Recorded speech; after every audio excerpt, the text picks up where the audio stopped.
Hi, Robert Kiyosaki again, and I'm talking in a longer format to my Twitter account. And this one says, Bitcoin boom beating gold and silver. What does that mean? It means you better buy as much as you can now. The train is moving, the dollar is dying, silver is still affordable for everyone.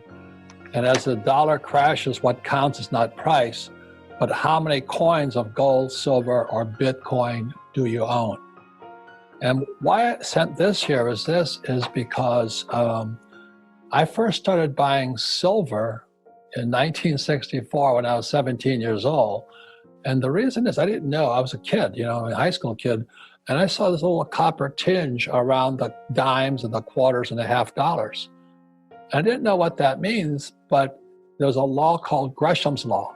And Gresham's Law says there's something that we as human beings know what's real or fake. And apparently as a kid, I kind of knew that anything with a copper tinge around the silver, the dime, quarter, or half dollar was fake. So I used to caddy for the golf.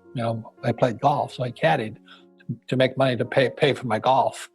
And I would take my caddy money and I'd take it into the bank, and I traded in for rolls of dimes, quarters, and half dollars, and I'd go through the coins, and if I saw anything with copper on it, I'd kick it back, and then I'd rewrap them and take it back to the bank with extra money. So I did that for about a year. I just kept collecting dimes, quarters, and half dollars, and I had this whole bag of what they call bulk silver today.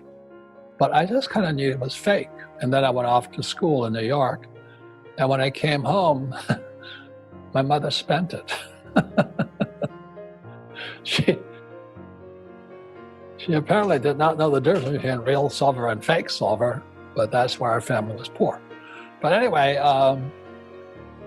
then in Vietnam, I got to Vietnam in January 1972, and as soon as I got there, my rich dad sent me a letter, but those were snail mail. It took a long time the mail to get to you. And he says, watch out. He says, the world's going to change. Nixon took the dollar off the gold standard. And I didn't even know what gold was because we weren't allowed to own gold. In 1933, I believe it was illegal for Americans to own gold. So I didn't know what gold was. So my co-pilot and I fly behind enemy lines because the North Vietnamese army had run south and the gold mine was in its way. So we're flying behind enemy lines, and that's when I started negotiating. Gold was at $35 an ounce in 1971.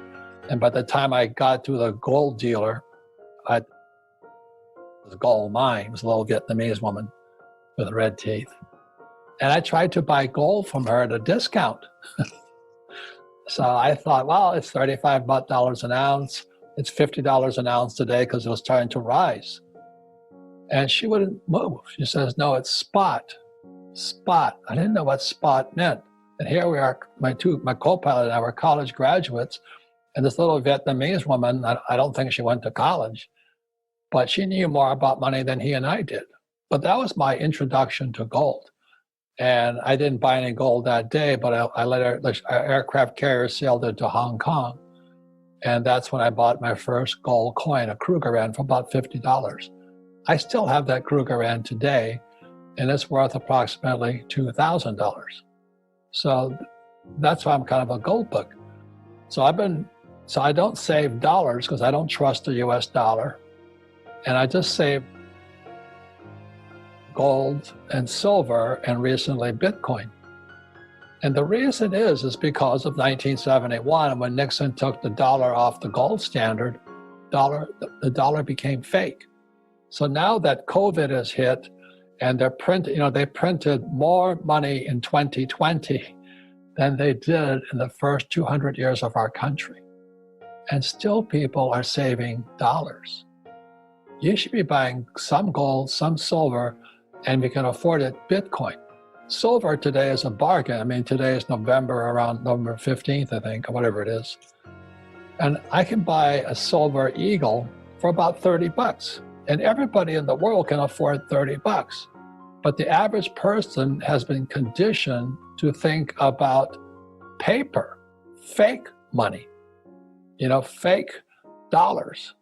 At the same time, they're printing as much money as they possibly can. They give it to their rich friends. They don't give it to us. And then they print it, and interest rates keep going down. So in 1974, when I got out of the Marine Corps, if I had $1 million, which I didn't, I could put $1 million in 74 into a savings and loan, a bank, in a certificate of deposit, and they would pay me 15% on my $1 million. So a lot of people have made a lot of money. They just put their money